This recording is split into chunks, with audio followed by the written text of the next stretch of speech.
Imagine this. A CEO, sitting in his favorite cafe, about to enjoy a simple burrito. But as he's about to take his first bite, something catches his eye, a janitor being ridiculed by a group of employees. The moment he sees it, everything changes. What happens next is not only shocking but also a game changer for the entire company. Before we dive into the story, don't forget to like, share this video, and subscribe to the channel to help us reach 1,000 subscribers. Your support means the world to us and inspires us to create even more engaging content. Thank you. James Caldwell, the CEO of Evermart, had just finished a long day of meetings, and with his mind still buzzing from the discussions, he decided to take a brief walk through the main office. It was early morning, and the store wasn't yet bustling with the usual hum of activity. Giving him a rare moment of solitude, as he strolled past the break room, something caught his ear, a low murmur that quickly grew louder. It wasn't unusual for employees to chat during breaks, but this conversation felt different. James stopped for a moment, standing just out of view, trying to make sense of what he was hearing. He could distinctly hear laughter, sharp, mocking. The voices of several employees filled the air, and James frowned when he realized they were making fun of someone. He moved closer, keeping himself hidden around the corner, and saw a group of employees standing by the break table. They were laughing and pointing at something, or rather, someone. James squinted and noticed a janitor in the corner of the room, busy mopping the floor. His uniform was worn and faded, clearly older than the sleek, modern outfits the other employees wore. But what bothered James the most wasn't the condition of the janitor's clothes, it was the way the group of employees was treating him. "Look at that guy," one of them sneered. "Does he really think that outfit's still in style? How pathetic." The laughter grew louder as another employee chimed in. "Probably doesn't even realize how out of place he looks. Can't even keep up with the rest of us." James felt a tight knot form in his stomach. The comments didn't stop, continuing to degrade the janitor. The laughter was getting harsher, more biting. At that moment, the janitor looked up from his work, his hands trembling slightly as he wiped sweat from his brow. He had clearly heard the jabs, and his face reddened with a mix of shame and frustration. Taking a deep breath, he spoke, his voice barely audible. "I'm just doing my job," he said, trying to stand up for himself. But instead of backing down, the group of employees turned their attention to him, their voices becoming more threatening. "Shut up, old man," one of them spat. "You'll be out of here before you know it if you keep causing trouble." That was the breaking point for James. The injustice he was witnessing in his own company was unbearable. He had always prided himself on running a business based on fairness, respect, and professionalism. But here, in this very moment, those values seemed to be crumbling. James stepped forward, revealing himself to the group. The chatter stopped immediately, and all eyes turned toward him. The employees, momentarily caught off guard, shuffled uncomfortably as they realized who had just walked in.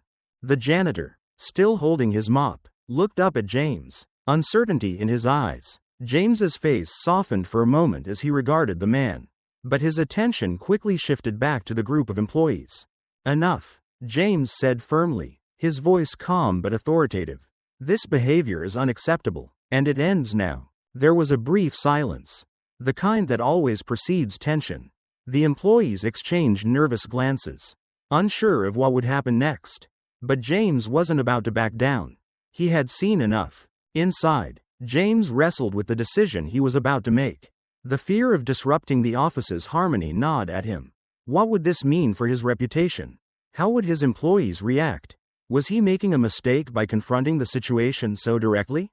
He paused for a moment, feeling the weight of the choice. But then, he remembered why he had worked so hard to build Evermart in the first place, to create a place where everyone was valued.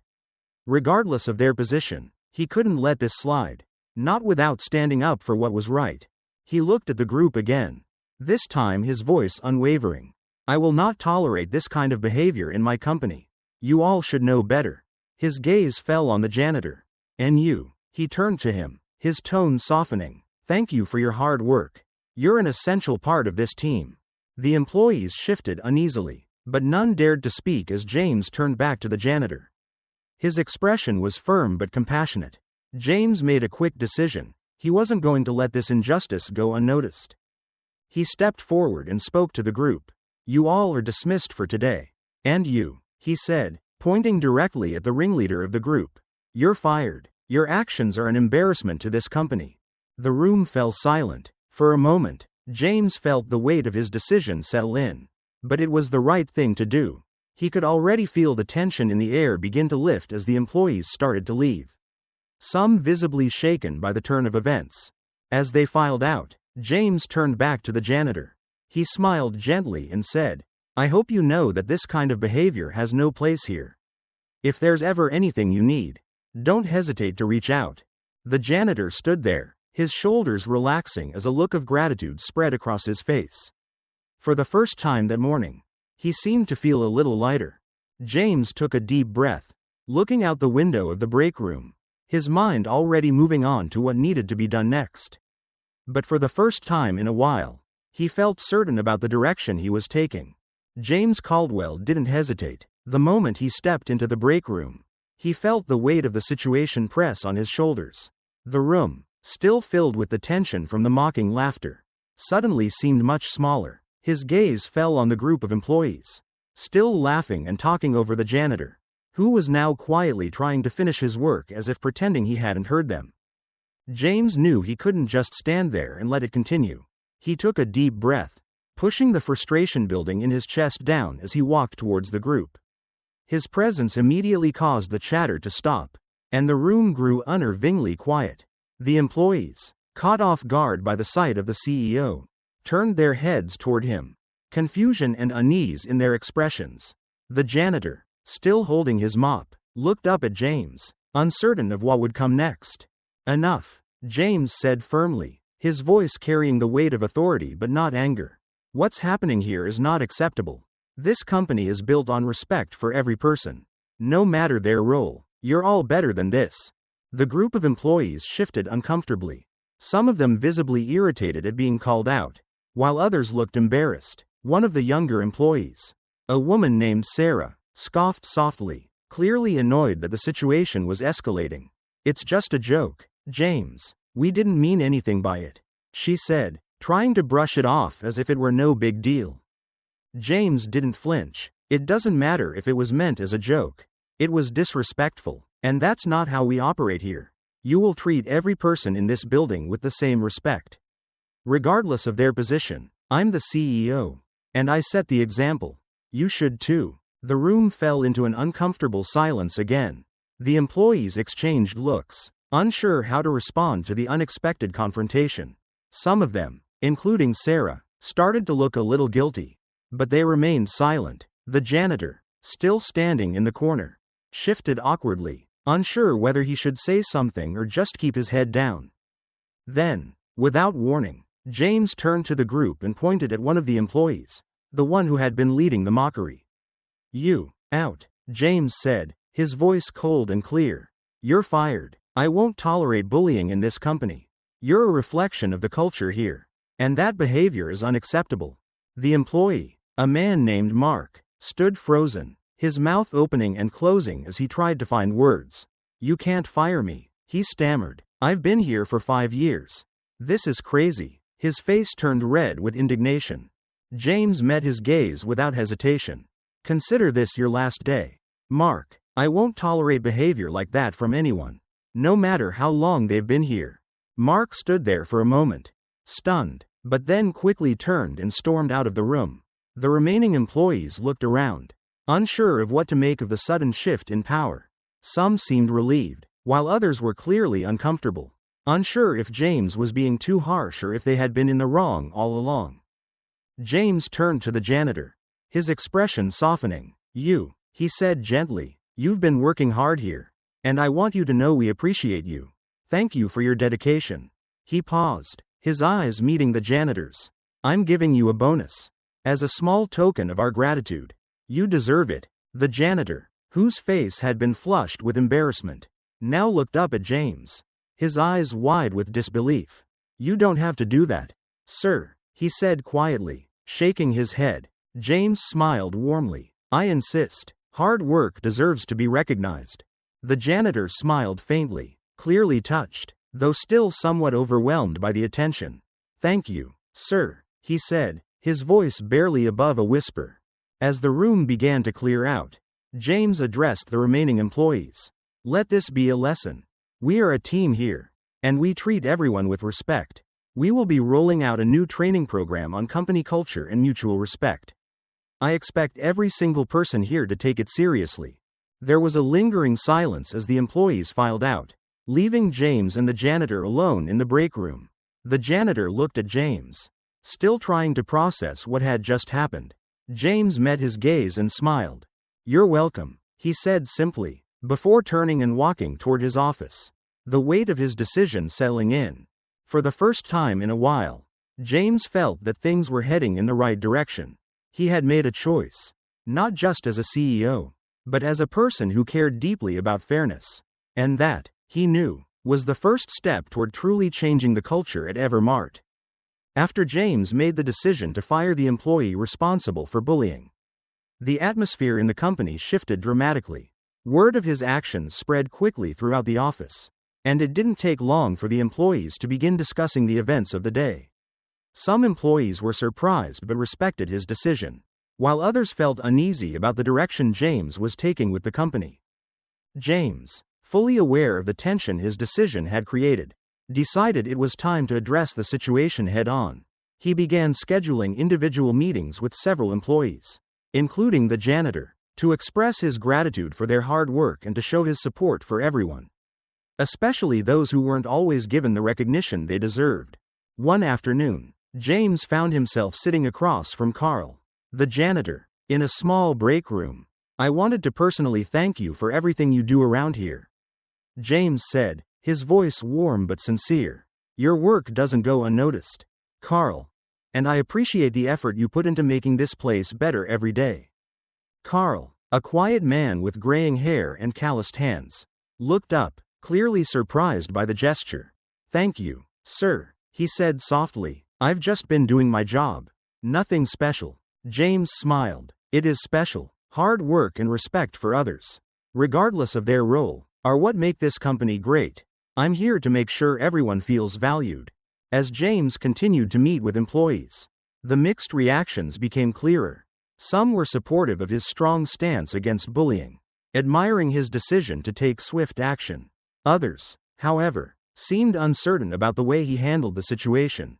They whispered among themselves, unsure if James was acting out of genuine concern for the company or if he was simply flexing his authority in an attempt to assert dominance.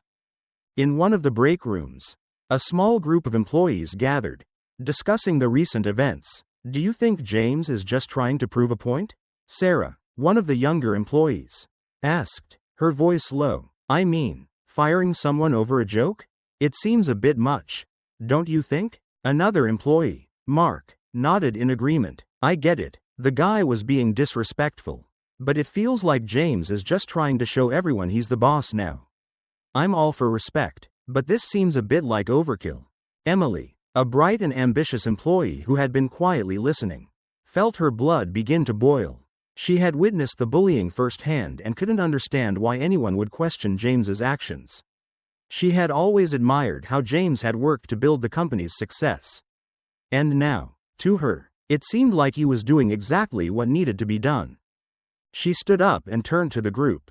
"I think we're missing the point here," she said firmly, her voice cutting through the murmurs. "James made a choice that most of us would never have the guts to make. He showed that he's serious about creating a culture where people are treated with respect, no matter what role they have. That's not about power, it's about doing the right thing." The room fell silent as the others processed her words. Sarah, who had been one of the most vocal in her doubts about James's actions, shifted uncomfortably in her seat.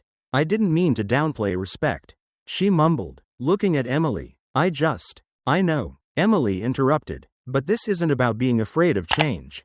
We're all here to work together. What James did wasn't about power, it was about accountability." She paused, glancing at Carl, who had been standing quietly nearby. "And let's not forget, the guy who got fired deserved it." Emily's voice carried with a conviction that cut through the air. She hadn't planned on standing up for James, but as she spoke, she realized how deeply she felt about the situation. It wasn't just about respect for the janitor, it was about the values that Evermart needed to uphold. For Emily, it was clear. This was the kind of leadership the company needed. And she couldn't remain silent. James, of course, was aware of the conversations brewing among his employees. He could sense the uncertainty lingering in the air. He wasn't just concerned with how his decision was perceived. He worried about how it would affect the trust he'd worked so hard to build with his staff. Was this the right move? Was he jeopardizing his relationship with his employees by taking such drastic action?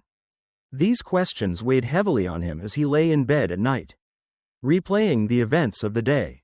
But despite his doubts, there was one thing he knew for sure: he couldn't allow this kind of behavior to persist. Not under his watch. There were things more important than keeping a peaceful office. And one of those things was ensuring that Evermart was a place where everyone was treated fairly, no matter their position. The next day, James asked to meet with Emily. When she walked into his office, he gave her a reassuring smile. "I wanted to thank you for what you said yesterday." James began. "You're right, it's not always easy, but someone had to make the call. And I'm glad you're on board." Emily, a bit taken aback by his gratitude, nodded. "Of course, James. It's what this company stands for." "Right? Exactly," James replied. "And that's why you're going to be an important part of this change. We need more people like you to help spread the message that this isn't just about the big moves. It's about the little things. Respect, fairness, and integrity. We need to lead by example." As Emily left his office, she couldn't help but feel a sense of pride. She had always believed in the company's mission. But now, more than ever, she felt like she was part of something bigger, something that could truly change the workplace culture for the better. James, on the other hand, knew that while Emily's support was a step in the right direction, the road ahead wouldn't be easy. The changes he was pushing for would take time to fully implement. But for the first time in a long while, he felt hopeful. With people like Emily on his side, maybe, just maybe, the company would become the kind of place he always dreamed it could be. The morning after the firing of Mark, the employee responsible for bullying the janitor, the atmosphere at Evermart felt different. There was an uneasy tension in the air, a kind of waiting to see what would happen next. James knew he had made the right choice in taking a stand. But it was only the first step. He realized that what happened wasn't just an isolated incident, it was a symptom of a much bigger issue in the company. One that needed to be addressed head-on. James was determined that the change needed to be more than just a quick fix, it had to be systemic. Deeply embedded in the culture of the company. He knew it wouldn't be easy, and that it would take time. But he was willing to do whatever it took to make Evermart a place where respect and fairness were not just buzzwords but daily practices. He called for a company-wide meeting, bringing together employees from every department. The room was filled with murmurs as people took their seats, curious about what the CEO had to say. As the CEO, James had always been a bit of an enigma to many of them, his quiet demeanor in meetings, his penchant for big-picture thinking. But today, he seemed different. He was standing tall at the front of the room, his usual calm composure replaced by a firmness that radiated from him. "Good morning, everyone," James began, his voice steady but carrying an undeniable weight. "I called this meeting because what happened here the other day, what happened to Carl, was not just about one person's behavior. It's about the culture we've allowed to fester here. The ways we've let disrespect creep into our daily interactions. And it has to stop. I've heard some of you talk about what happened, and I've taken those concerns seriously. But we're not stopping at just one incident. We're going to make real changes." He paused, letting his words settle over the room. A few employees exchanged uncertain glances, but most were silent, listening intently. James knew this wouldn't be easy. Some people were always going to resist change, especially when it challenged their long-held ideas about how the company should function. "I'm announcing a new training program for everyone here. It will focus on respect, equality, and fairness. This isn't just about policies on paper.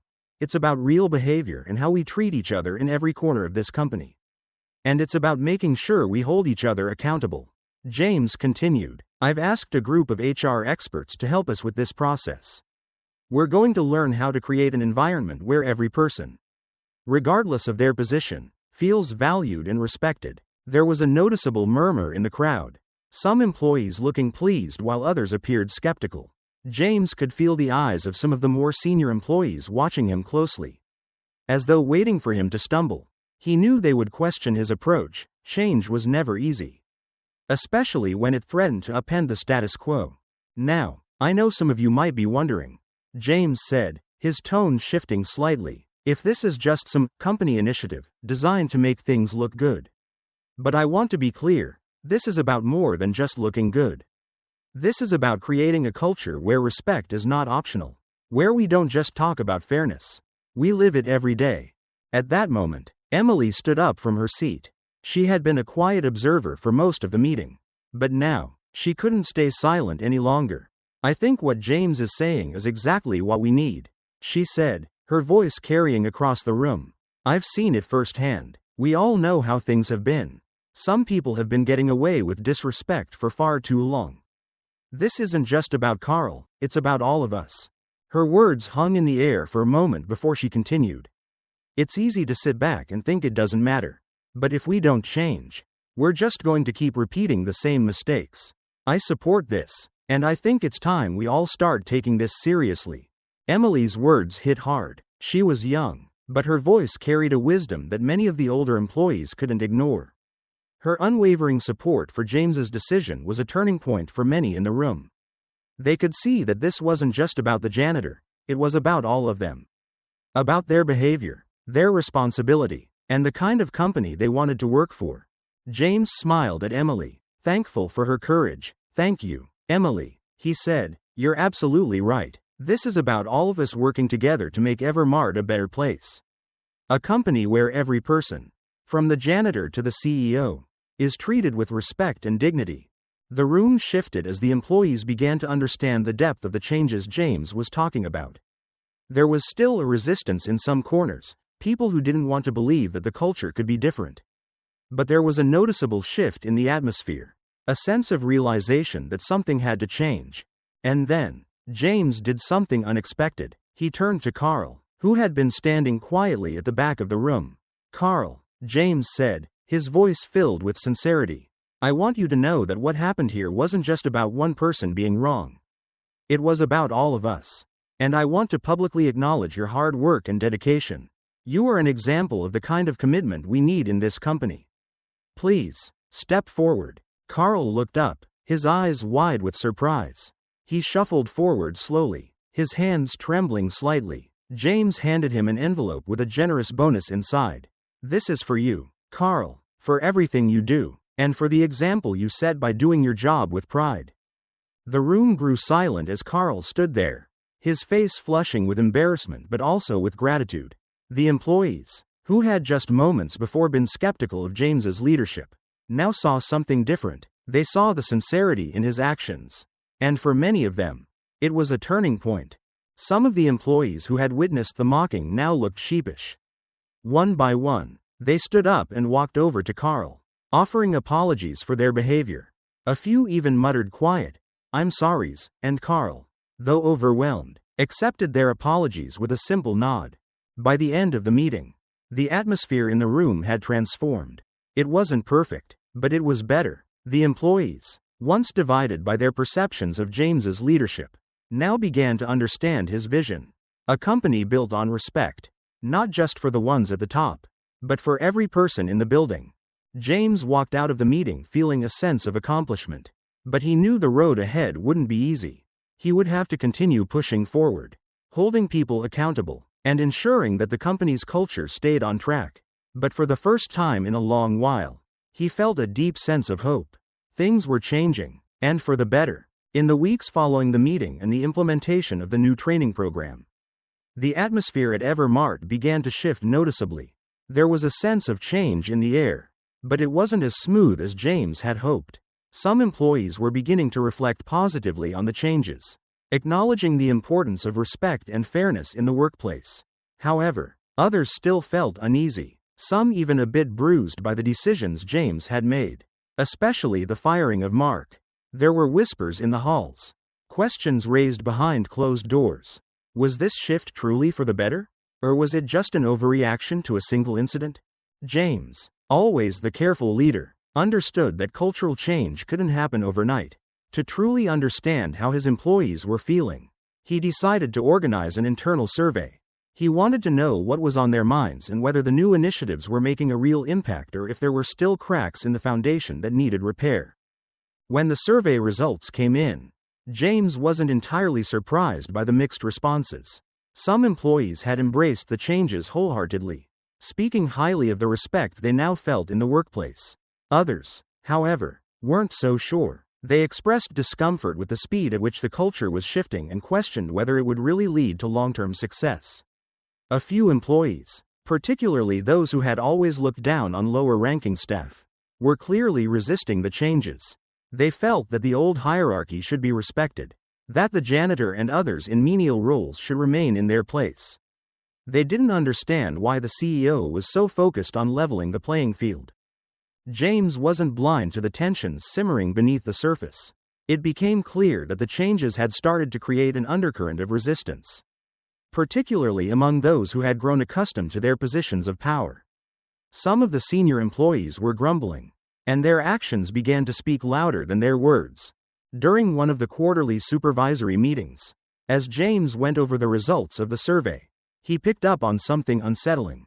As he looked around the table at the senior leadership team, he saw several familiar faces, those who had been with the company for years, exchanging looks that said more than any words could. There was a tension between them, a subtle but undeniable resistance to the changes he was pushing for. In a private moment, James sat down with his trusted assistant, Sarah, to review the details. "It's becoming clear," he said thoughtfully. "Some of the senior staff aren't as on board as they're letting on. They're going through the motions, but they don't believe in this change. They're just trying to avoid attention. I need to do something about it before this becomes a bigger issue." Sarah nodded, her expression serious. "They've been here for so long, James. They're used to the old ways. Change isn't easy, especially when it means questioning everything they've built their careers on. But I think you're right. You can't let this slide." James sat back, his thoughts heavy. He knew the shift in company culture was essential. It was part of his vision for the future of Evermart. A future where everyone, from the janitor to the CEO, was treated with the same level of respect. But there were those who didn't share that vision, and he needed to address it head on. The following week, James called a special meeting with his senior leadership team. As the department heads and top executives filed into the conference room, there was a noticeable air of tension. James stood at the head of the table, looking at each of them in turn. This wasn't going to be an ordinary meeting. He knew he had to make it clear where he stood, and he couldn't afford to mince words. "I've been hearing a lot of chatter about the changes we're making here at Evermart," James began, his voice calm but firm. "Some of you have been hesitant to fully embrace what we're doing. That's understandable. Change can be difficult, and it takes time. But I need to know, are you committed to this transformation? Or are you just going along with it to keep the peace?" There was a pause as the room filled with nervous glances. Finally, Jonathan, the head of operations, spoke up. "James, we've all been trying our best to make it work. But some of these changes, they're moving faster than we're comfortable with. Some of us feel that we're not giving enough thought to the bigger picture. We're trying to adjust, but it's not easy." James could feel the resistance in Jonathan's words. This wasn't just about logistics or the pace of change. There was something deeper at play here, an unwillingness to fully accept the shift in power dynamics. "I understand that it's not easy," James said, leaning forward slightly. "But let me be clear. This transformation is necessary. And it's not just about moving fast. It's about creating a company where every employee feels valued, where we respect every role, no matter how big or small. If that's not something you can get behind, then maybe we need to have a different conversation." The room grew silent, each person clearly uncomfortable with the conversation now unfolding. James wasn't just challenging their work, he was challenging their very mindset. Then, he did something unexpected. He stood up, walked over to the whiteboard, and wrote down a list of company values: respect, integrity, fairness, transparency. Turning back to the room, he spoke again, his voice more forceful now. "These aren't just words on a page. They're the foundation of everything we do here at Evermart. If any of you aren't fully committed to these principles, I need to know now. Because I will not let this company backslide into its old ways. Not under my watch. There was a tense pause before Olivia, the head of marketing, spoke up. James, we all want the best for this company. But you're right, we need to fully commit to these changes. I think we can make it work. But we need to be all in. James nodded, grateful for Olivia's support, but he knew this wasn't over. The conversation was far from finished, and the resistance from some of his senior staff wasn't going to disappear overnight. I'm glad to hear that, James replied, his voice steady but resolute. We're going to restructure a few departments to make sure this culture of respect and fairness sticks. I expect every one of you to lead by example. We're all in this together. As the meeting came to a close, James watched his team slowly disperse. He knew that some of them still weren't entirely on board, but he also knew that he had taken the first step in solidifying the future of Evermart. The road ahead wouldn't be easy, but he was more determined than ever to make sure the company remained a place of respect and opportunity for everyone, no matter their role. As the dust began to settle from the changes James had implemented, the shift in company culture started to create new challenges. Some of the senior employees, those who had been with the company for years, began to feel threatened by the changes James had brought about. The power dynamics were shifting, and with that came fear. The fear of losing influence, control, and the long-established norms that had made their positions comfortable. James, ever observant, began to notice the subtle signs of resistance growing among the leadership team. At first, it was just whispers in the hallways. Quiet murmurs exchanged between senior staff members when they thought no one was listening. But soon enough, these whispers turned into open opposition. The murmurs escalated into complaints during meetings, where James was forced to sit through veiled criticisms, masked under the guise of concern for the company's future. The more James pushed for change, the more entrenched the resistance became. It wasn't just the employees at the lower levels, even some of the higher-ups started to become obstacles. They began to publicly question the wisdom of the new policies, bringing up concerns about the rapid pace of the transformation. Others, in more private conversations, began to subtly undermine the work James was trying to do. They feared that the company's focus on equality and respect would erode the traditional power structures that they had spent their careers building. James had always prided himself on his ability to read people, to gauge the pulse of the company and its culture. And now, with his vision for Evermart on the line, he could feel the tide turning.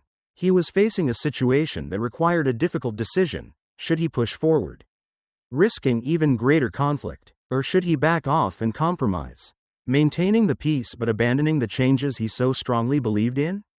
The tipping point came during a critical high-level meeting. As James looked around the table at the senior leaders, he saw more than just hesitation. There was a deliberate pushback. As the discussions about the new company culture continued, it became clear that some of his most trusted colleagues were not on board with his vision. One of the senior managers, the very person James had trusted the most, turned out to be the biggest saboteur. It was Andrew, the vice president of operations, who had been a staunch ally up until this point. He had long been a loyal supporter of James. But in this meeting, something had changed. Andrew's tone was no longer one of collaboration. Instead, it was one of subtle defiance. As James outlined the next steps for the company's transformation, Andrew interrupted, his voice cutting through the room. James, we need to think this through more carefully. These changes you're pushing for, they're too radical. We risk alienating our core workforce. You're forcing a shift that might hurt the company more than help it. James felt a knot tighten in his stomach. What had happened to the Andrew who had always been on his side? His betrayal was sharp and sudden, like a knife in his back. And in that moment, James realized something. The resistance wasn't just coming from the employees anymore. It had seeped into the heart of his leadership team. The weight of Andrew's words hung in the air. James had always prided himself on being a leader who could make tough calls. But this felt different. The betrayal was personal. It wasn't just a matter of professional disagreement. It was a sign that the people he had trusted to help lead the company were now working against him. James took a deep breath, trying to steady himself. He couldn't allow the company to slip back into its old ways. He couldn't let fear dictate the future of Evermart. The company had already taken a step toward a better, More inclusive culture. He wasn't about to let a handful of people derail that progress. I've heard enough, James said, his voice steady but firm.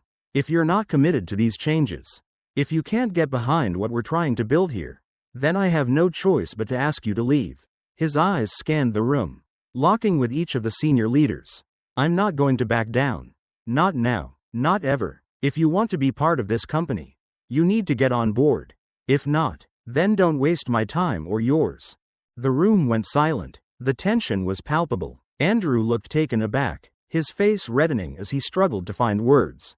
But James wasn't finished. I've given you all the benefit of the doubt, he continued, but I won't let anyone jeopardize this company's future for personal gain. We're in this together, or you're out. It's that simple. James turned to leave the meeting, but not before he addressed the elephant in the room. He needed to make it clear that the company's values were non-negotiable. This isn't just about respect for one person, this is about respect for everyone. No exceptions. As James walked out, he felt the weight of his decision. He knew there would be fallout. Some of the senior staff would undoubtedly start looking for ways to undermine him more openly. But he couldn't allow this moment of weakness to hold him back. He had to be firm, resolute, and unwavering. This was the only way to ensure the changes would stick. Later that day, James called for a meeting with the entire leadership team. He needed to make his position clear to everyone. The changes weren't just a passing phase, they were here to stay. If anyone was unwilling to adapt, they would no longer be a part of the company. There would be no more room for those who couldn't support the new culture. The response was mixed, but as James spoke, he could see the tide turning. Some of the leaders who had been skeptical began to soften, realizing that James wasn't going to back down. Those who had been undermining him in the shadows now had to decide whether they were going to stand with him or leave. Slowly, the resistance began to crumble. As the meeting came to a close, James felt a sense of clarity wash over him. The road ahead would be tough, but he had taken the first step in solidifying his vision for Evermart. The company would change, and anyone who couldn't see the value in that change had no place in his leadership team. After the tense meeting, James knew that the next steps had to be decisive. The changes he had set into motion were necessary, but they weren't enough to guarantee that the company would follow the path he had outlined. He had made some enemies, and those enemies would not be easily swayed. Some of the senior leadership had been openly disgruntled, while others, with more subtlety, had begun to undermine his efforts. James didn't want to wait for the resistance to grow any larger. The culture shift at Evermart was non-negotiable, and he was prepared to fight for it. He organized a crucial internal meeting, gathering all senior leaders and key employees to discuss the next phase of the company's transformation. It wasn't just about the policies anymore, it was about making sure that every person, from the top down, understood that the company's values would no longer be optional. When the meeting began, James stood before the group of senior leaders with his usual calm demeanor. But today, there was something sharper in his eyes. Today, he wasn't just talking about policies or procedures, he was talking about loyalty and integrity. I've heard a lot of concerns from some of you, James began, his voice steady but carrying an edge of authority. I understand that change isn't easy, but I also know that we have a responsibility to lead by example. What happened here, the behavior we've seen, is not acceptable. We will not tolerate disrespect, no matter where it comes from, and we will not back down. There was a long silence in the room, the tension palpable. Some of the senior leaders exchanged uncomfortable glances. Shifting in their seats, James could feel the resistance from a few of them, and it only made him more determined. This wasn't a negotiation, it was a line in the sand. He continued, "We are introducing a new code of ethics, one that will govern not just what we do, but how we do it. This company is about respect, collaboration, and equality. I expect every single one of you to lead by example. If you're unwilling to do that, then maybe it's time to reconsider your place here." At first, there was only the sound of shuffling papers and the occasional cough. Then, Jonathan, the vice president of operations, spoke up. His voice was hesitant, but there was no hiding the irritation beneath it. "James, I get what you're trying to do here," Jonathan said, his words deliberate, "but we're a business. These changes, they're moving too fast. We're disrupting things that have been working for years. Some of us think you're pushing this too hard. This isn't just about respecting the janitors. This is about how things operate day to day. We don't have the luxury of making everything a moral stand." Jonathan's words stung, but James held his ground. He'd heard these objections before. He knew this wasn't just about speed, it was about power. The old guard didn't want to lose control, and some of them would do anything to prevent the company from shifting away from the hierarchical structure that favored them. But James couldn't back down. "I'm not asking for your approval," James replied, his voice calm but filled with resolve. "I'm telling you that this is the future of Evermart, and if you can't embrace it, then maybe you're not the right people to lead this company anymore." A murmur ran through the room, and a few of the leaders shifted uncomfortably, but it was clear they weren't ready to give up just yet. Some of them had been part of the old regime for years, and the idea of handing over power wasn't something they could accept easily.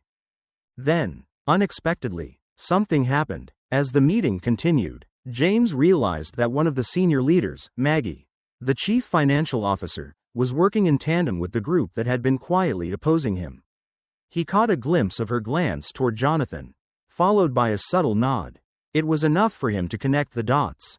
Maggie had been one of the most vocal supporters of the changes when they first started. But now, she seemed to be playing both sides, seeking to sabotage the efforts in any way she could. It wasn't just her words, it was the quiet way she tried to redirect the conversation when it got too close to the truth.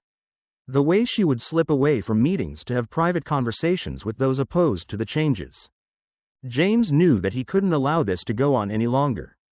He stood up from his chair, his decision clear. "Maggie, I've noticed the games you've been playing," he said firmly. "You've been leaking information to our competitors.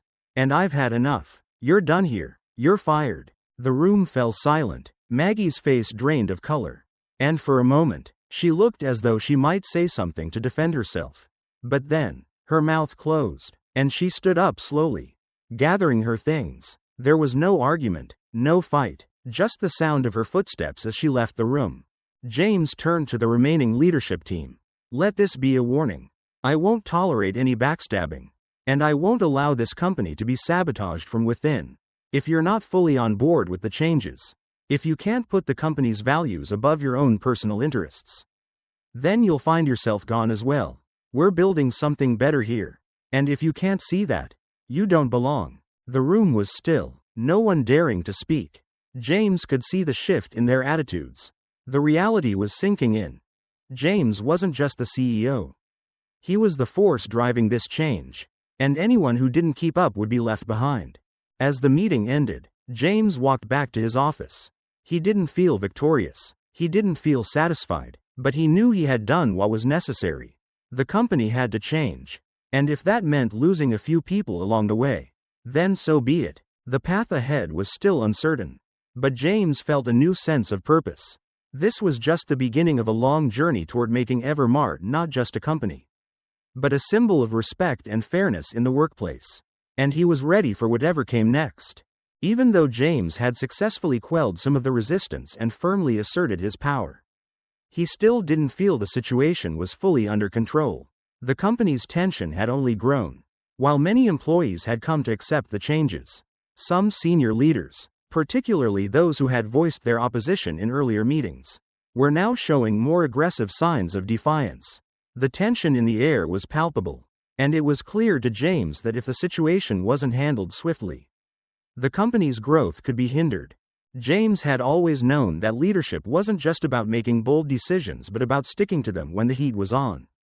He had worked hard to shift the culture at Evermart, but this internal pushback was the true test of his resolve. He knew he couldn't let it simmer under the surface. The company's future depended on nipping this in the bud. The first thing he did was call for a thorough investigation into the company's internal dynamics. He knew that there were some manipulative behaviors that hadn't been fully addressed. He couldn't shake the feeling that there were more forces at play, hidden from plain view, and it was time to uncover them. As James dug deeper into the investigation, it became clear that one senior employee was using the moment of vulnerability in the company's leadership to strike back at him. It was Thomas, the vice president of finance, who had long been an ally but now began to distance himself. He'd been a vocal opponent of James's recent changes. But now, James suspected, his motivations were rooted in something far more personal. Thomas wasn't just resisting the new culture, he was actively trying to undermine James in order to preserve his own power. What started as a quiet mutiny quickly grew into something much larger. Thomas began pulling other employees, especially those discontent with James's leadership, into a covert campaign to discredit him. They spread misinformation, tried to sway opinion, and subtly manipulated others to gather support. James felt the walls closing in, but he wasn't willing to back down. This wasn't just a fight about office policies or leadership styles, it was a fight to protect everything he had built at Evermart. The pressure mounted as James worked tirelessly to unravel the conspiracy. He couldn't allow this to escalate further. One morning, as he reviewed financial reports and internal documents, he found something that shocked him to his core. A series of illicit financial transactions involving Thomas and a few others in the leadership team. The transactions were deliberately hidden and funneled into off-the-books accounts, ultimately benefiting external parties, likely competitors, who stood to gain from destabilizing Evermart. James's pulse quickened as the full extent of the conspiracy unfolded. He had no idea how long this scheme had been going on. But it was clear that Thomas and a few others were not just pushing back against him, they were actively sabotaging the company's future for personal gain. This wasn't just about politics or company culture anymore. This was a matter of integrity and trust. Without wasting another moment, James contacted the authorities. He alerted the board, but also knew that public knowledge of this situation could do irreparable damage. He worked with his legal team and the authorities to ensure that the full scope of the betrayal was exposed, but also that the company could remain operational through this period of crisis. The fallout was swift. Thomas was immediately terminated, and investigations into the other involved parties were launched. The news hit the company hard. There was shock, disbelief, and a sense of betrayal. But there was also a sense of clarity. For the first time, employees understood the true stakes of James's leadership. He wasn't just changing the culture of the company. He was fighting to protect it from forces that had been lurking beneath the surface all along. James, though, knew that this wasn't the end of the battle. The immediate crisis had been handled, but the damage had been done. There were deep wounds within the company, both from the betrayal and from the unresolved tensions that had fueled the discontent in the first place. He felt a small sense of accomplishment. He had removed the rot, but there was still much to be done. In the weeks that followed, James made a conscious effort to rebuild trust. He met with employees at every level of the company, from the warehouse staff to senior executives. He reiterated his commitment to a fair, respectful workplace, and promised that the company would do everything it could to foster transparency and integrity moving forward. There were no more secrets, no more behind-the-scenes deals. It was time for Evermart to truly live up to its values. But even as the company began to heal, James understood that the work wasn't over. He had fought off one betrayal, but there would likely be others, lurking in corners he couldn't yet see. As he looked out of his office window, watching the sunrise over the city, he knew that this was only the beginning.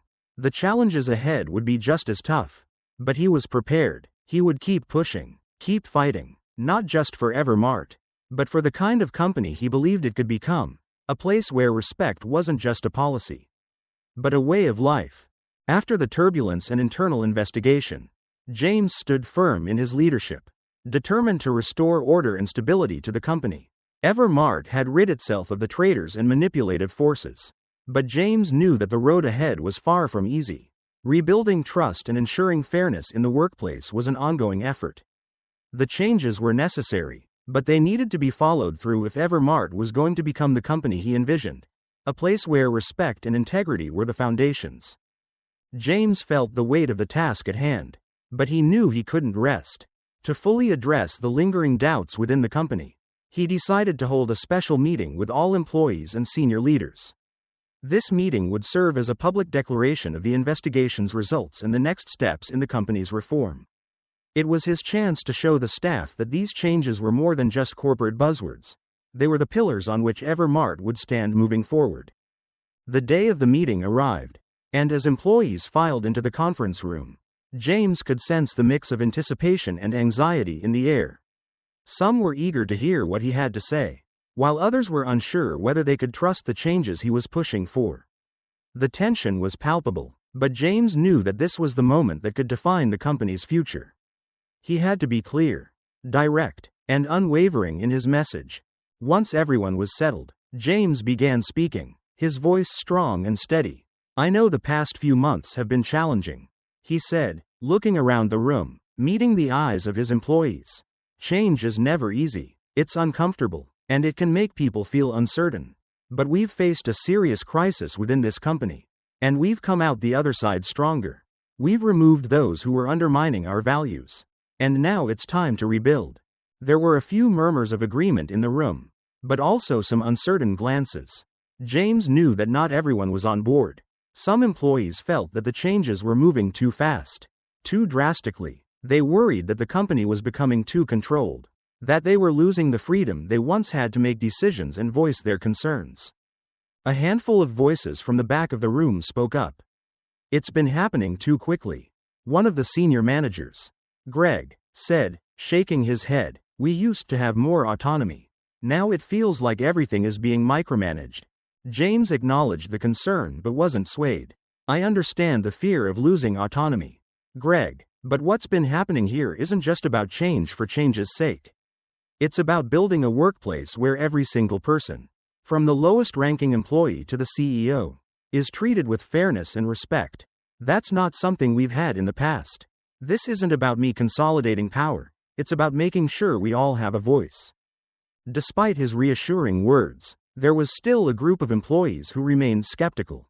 They weren't just concerned about the speed of the changes, they also believed that James's efforts to establish a more egalitarian company were, at their core, a power grab. They saw it as James trying to assert control over everything, and they weren't sure they liked what they were seeing.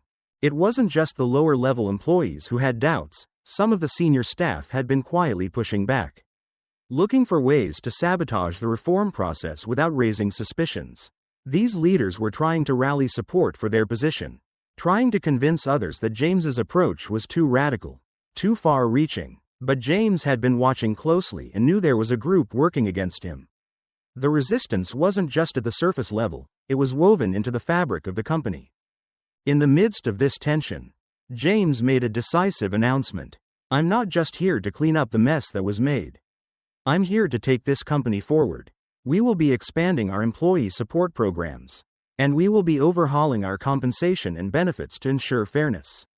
It's time for Evermart to step up and provide opportunities for every person in this room to grow, to develop, and to have a say in the future of this company."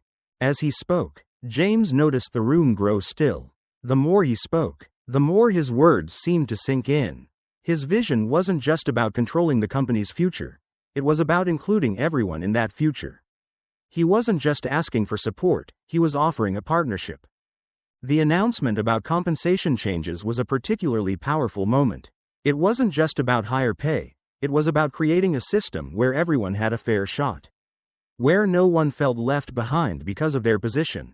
The room, which had been filled with uncertainty and skepticism, began to quiet as the weight of his words settled. James was offering real change, and now it was up to the employees to decide if they were on board. Even though some employees were still nervous, James could see the shift happening. They were beginning to understand that this was not about him or his power, it was about the company and the employees. By opening up the conversation about salaries, benefits, and career development, James was telling them that they were valued and that their input mattered. That was the first step in rebuilding the trust that had been broken. A few employees, who had been particularly vocal about their doubts, began to rethink their positions. They recognized that the changes weren't just about shaking things up for the sake of it. They were about building a foundation for a better future. One by one, they began to voice their support for the direction James was taking. When the meeting came to an end, James felt a sense of cautious optimism. The company had a long road ahead of it, and there would still be resistance. But for the first time, he felt like the culture was starting to shift in the right direction. It wasn't going to be easy, and it certainly wouldn't be quick. But the groundwork had been laid. Evermart had the potential to become a model for fairness and respect in the corporate world. And James was determined to see it through. As the employees filed out of the room, James stood for a moment, taking it all in. He knew that the journey was far from over. There would still be challenges, obstacles, and moments of doubt, but in that moment, he felt a sense of progress. For the first time, Evermart was truly on the path to becoming the company it was meant to be. Months had passed since James Caldwell had taken the reins at Evermart and implemented the sweeping reforms he knew were necessary. Under his leadership, the company had undergone a dramatic transformation, moving from the edge of chaos to a more stable, respectful, and fair environment. He had worked tirelessly to ensure that the company's new direction would stick. And, to his relief, it seemed to be working. Yet, as he sat in his office one quiet morning, reflecting on the journey thus far, he realized that although Evermart was recovering, the problems of corporate culture and fairness still loomed large in the industry at large. James had become something of a beacon in the business world. His approach to leadership, fair, transparent, and deeply rooted in respect for every employee, no matter their title, had earned him admiration from colleagues and industry partners alike. But despite this external recognition, James didn't feel like he could afford to rest. His focus was always on the future, on pushing the company forward, and on ensuring the changes that had been made weren't just temporary fixes, but the foundation of a more sustainable future. Even as Evermart was finding its feet again, there were still pockets of resistance, especially within the senior leadership team. Some of the older executives, who had held power and influence for years, continued to grumble behind the scenes. They were uncomfortable with the strict new culture James had enforced. It felt like too much, too fast. They had grown accustomed to the old ways, where power was concentrated at the top, and employees at lower levels were often dismissed or ignored. The new ethos of inclusivity, transparency, and respect for every role was threatening to undo everything they had built. James, however, was not one to back down. He had anticipated some lingering resistance, and he was determined to root out any remaining toxicity within the company. His instincts told him that there were still cracks in the foundation, small acts of sabotage, whispered complaints, and attempts to undermine his authority. So, James initiated another internal investigation to uncover any hidden resistance that might still be festering within the ranks. What he didn't expect was how quickly the situation escalated. During a routine meeting with his senior leadership team, one of the company's major partners, a longtime ally, abruptly informed James that they could no longer continue their business relationship. The partner was unhappy with the new, stricter corporate culture that James had implemented. "We simply don't believe the direction you're taking is in the best interest of your company," the partner stated flatly. It was a blow, but James didn't let it show.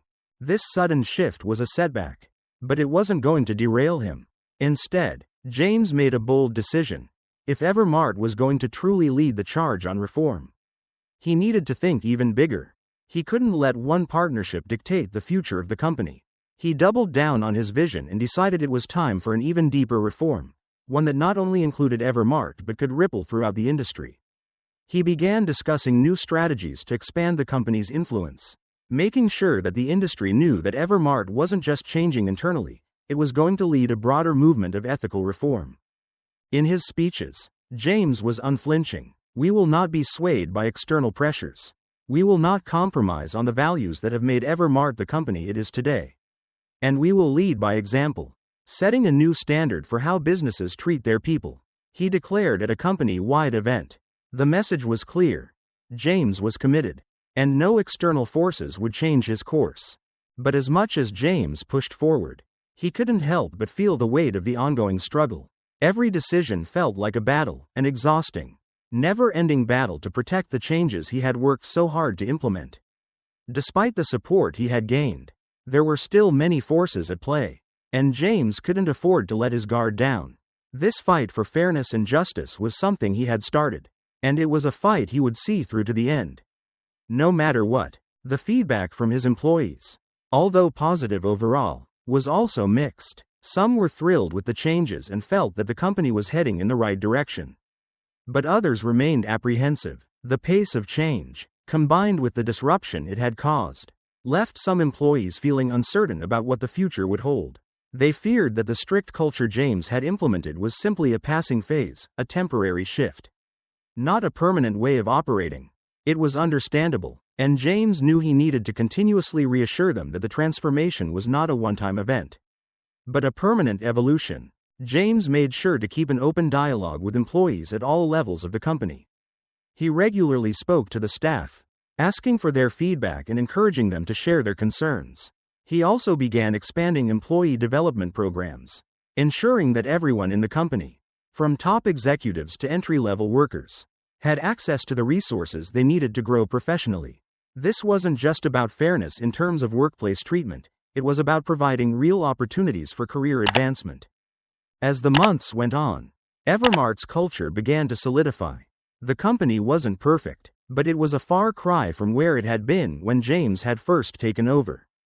The toxic attitudes that had plagued the company were slowly being replaced with a renewed sense of mutual respect. Yet James understood that this was just the beginning. The work he had done had set a new foundation, but maintaining it would be an ongoing process. The pressure to keep the company on track, to ensure that the values he had fought for were upheld, would never end. As he sat at his desk late one evening, looking over some of the latest reports, James reflected on the journey so far. It hadn't been easy. He had faced challenges, betrayals, and moments of doubt, but through it all, he had stayed true to his belief that fairness and respect were not just moral choices, they were essential for the long-term success of Evermart. The road ahead would still be difficult, but for the first time, James felt confident in the direction the company was headed. Evermart was not just a business, it was a statement. A statement about what was possible when people were treated with respect, and when integrity and fairness were prioritized. And James knew, deep down, that this wasn't just a fight for his company. This was a fight for a better business world. A fight that would continue long after his tenure. But for now, he had accomplished what he set out to do. The company had changed. The future of Evermart was secure. And that, he thought, was worth everything. After James Caldwell made his bold decisions, the company was starting to settle into a new rhythm. One based on fairness, respect, and accountability. But just as the dust began to settle, unexpected reactions started coming from outside the company. Partners who had been longtime allies began distancing themselves from Evermart. Industry peers raised their eyebrows, questioning the feasibility of the sweeping changes James had implemented. The confidence that James had felt was now shaken by this external pressure. The first blow came when one of Evermart's major partners, a large retailer with whom the company had collaborated for years, sent an official notice. They would be ending their partnership with Evermart due to what they described as a too strict company culture and unrealistic reforms. The letter was blunt, leaving no room for negotiation. And it hit James harder than he had anticipated. This was not just a business decision, it was a direct challenge to everything he had fought for. James sat at his desk, the letter in front of him, and for a moment, he just stared at it. The words felt like a punch to the gut. How could this be happening? He had spent months trying to transform Evermart into a company where integrity wasn't just a buzzword. Now, a critical partner was questioning everything he had worked for. The reality of the situation began to sink in. Change came with a price. As the days passed, more cracks began to appear. James began receiving complaints from his employees and senior leadership team, many of whom had supported him through the earlier changes. They were beginning to have doubts. Maybe we've gone too far. Some of them murmured, what if we're losing too many partners? What if the culture shift is too much? Their words echoed in James's mind as the pressure mounted. The very policies he had implemented to improve the company were now being questioned by both external forces and those closest to him. The final blow came in the form of a meeting with Jonathan, the chief financial officer, someone James had always trusted. Jonathan had been a steady force at Evermart, helping to navigate some of the company's most complex financial challenges. But as they sat down together in James's office, it was clear that something had changed. Jonathan's face was grim, his posture stiff. James, I think we need to talk about the direction this company is heading. Jonathan began. The changes, they're too radical. The company's culture has always been about getting things done quickly and efficiently, not worrying so much about feel-good policies. Now, The changes you've pushed through are driving away partners and creating unnecessary tension. James felt his chest tighten as Jonathan spoke. He had always trusted him, seen him as an ally in this journey. But now, in the midst of the storm, Jonathan was questioning everything. "Are you suggesting I should back down?" James asked, trying to keep his voice steady. "That I should compromise on the very principles we've built this company on?" Jonathan hesitated, clearly uncomfortable. "I'm just saying we need to reconsider. If we keep pushing this too far, we might end up losing more than we gain. It's not just about fairness and respect. It's about survival. And right now, the company is struggling to hold onto its partners, let alone grow." James sat in silence for a moment, the weight of the decision pressing down on him. His mind raced. If he backed down now, if he compromised on his principles, would Evermart be the company he had worked so hard to build? Or would it return to the same toxic culture that had plagued it before? He looked at Jonathan. His face hardened. "I can't change course. Not now. We've come too far. These changes are necessary, and I won't abandon them just because it's difficult."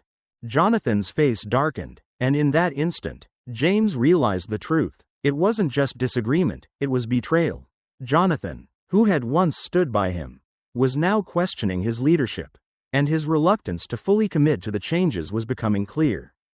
Without another word, James stood up from his desk. "Jonathan, I'm afraid I have no choice. You're dismissed." Jonathan looked up at him, disbelief written across his face. "You can't be serious." James nodded slowly. "I am. If you're not fully committed to the company's future, then I can't have you in a position of leadership." Jonathan didn't argue. He stood up from his chair, eyes narrowed in anger and disbelief, and stormed out of the office. As the door slammed behind him, James felt a mix of relief and sorrow. He hadn't wanted it to come to this, but there was no room for doubt or compromise now. The meeting with Jonathan left James shaken, but it also solidified his resolve. He knew that maintaining his vision for Evermart would come at a cost. The company was on the edge of something great, but it wasn't going to be easy. Not everyone would support him, and some would actively try to tear down what he had built. James called for an emergency meeting with the senior leadership team. When they gathered around the conference table, he stood before them, a sense of finality in his voice. "There will be no more compromises," he said. "The changes we've made are permanent. We're moving forward with the new culture.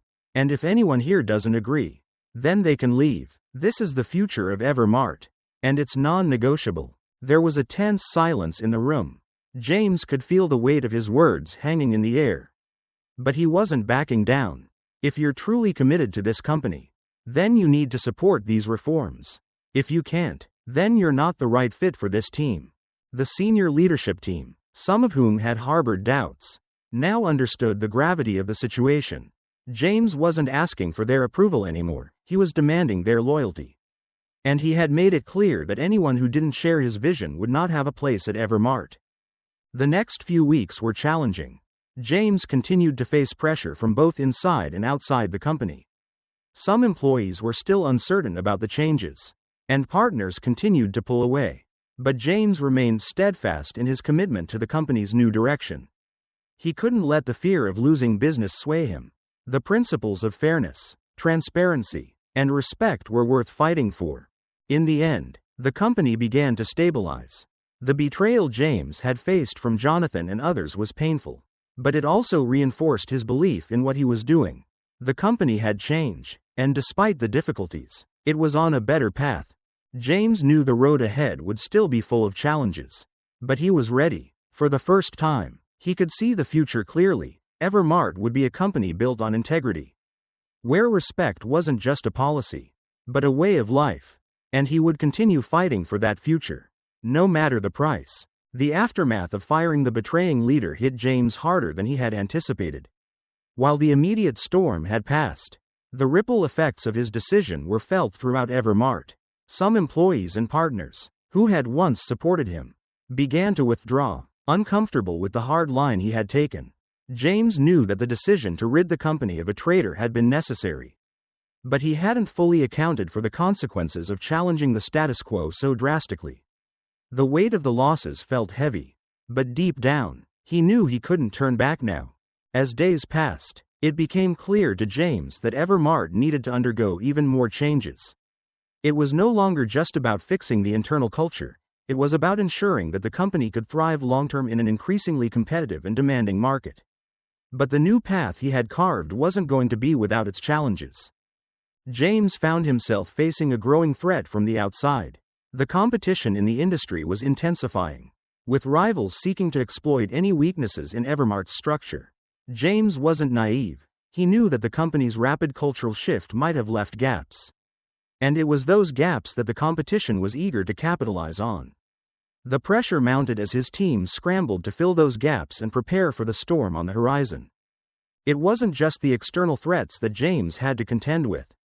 A small financial crisis began to unfold when several key partners pulled out, citing concerns over the company's direction.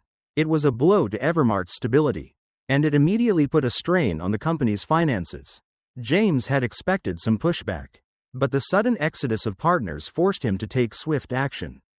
In a bold move, James decided to address the concerns head-on by sharing his long-term vision for the company. He scheduled a public event, where he would lay out his strategic plans and reassure both the public and the remaining partners that Evermart was on the right path. The idea of transparency had always been part of his leadership style. But now, more than ever, it was crucial to rebuild trust. When the day of the event arrived, James stood before a crowd of investors, partners, and media representatives, his confidence unwavering despite the turmoil surrounding the company. "I understand the concerns that have been raised," he began, looking out over the room. "But let me be clear, Evermart is not just a company focused on surviving. We are focused on innovation, growth, and long-term sustainability. Our values will remain the core of everything we do.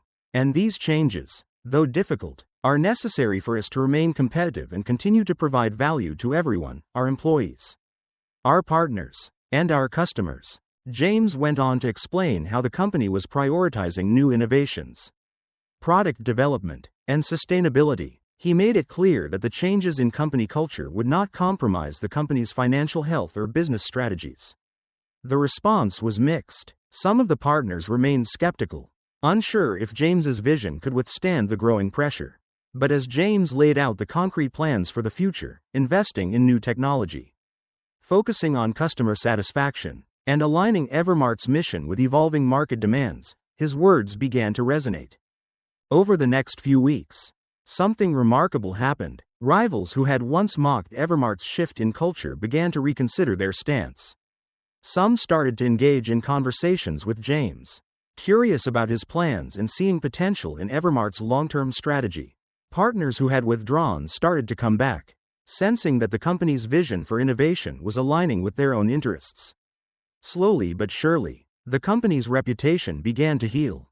Internally, Evermart also began to show signs of recovery. Employees, once uncertain about the new direction, now started to feel a renewed sense of purpose. They understood that this wasn't just about fairness and respect, it was about ensuring the company could continue to thrive. The culture shift was no longer a threat to their job security or autonomy, it was a call to action. The idea of working together to build something better, to create a company that could stand the test of time, resonated with them. James knew that the road ahead wasn't without its challenges. There would always be forces trying to undo the progress he had made. But with each new partnership formed and each employee who bought into the company's vision, James felt a deep sense of accomplishment. He had done what he set out to do. He had rebuilt Evermart from the inside out and redefined its future. But more importantly, James realized that this was just the beginning. The real change wasn't just in the policies he had implemented, or in the external partnerships he had fought to secure. The real change was in the way the employees, the leadership, and the company as a whole viewed their future.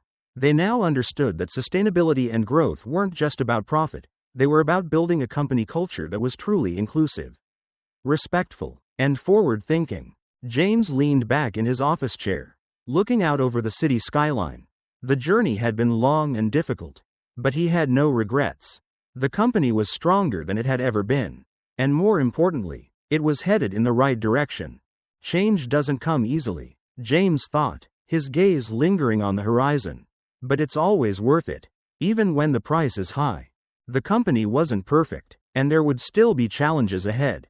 But James was confident that Evermart, with its renewed focus on respect, fairness, and innovation, was ready for whatever came next, and he would continue to fight for the future of the company, no matter the obstacles that stood in his way. This story serves as a powerful reminder that true leadership isn't just about making decisions from the top, it's about standing up for what's right. Even when it's uncomfortable, James showed that sometimes, taking a stand can be the most difficult yet necessary thing to do. It's not just about running a business, it's about creating a culture where everyone, regardless of their position, is treated with respect and dignity. So, what kind of workplace do you think we should strive for? One where fairness and respect rule? Or do you believe there should always be a clear hierarchy? Let us know your thoughts in the comments below. Don't forget to hit that subscribe button so you can follow along with more eye-opening stories here on Undercover Truths. Thanks for watching.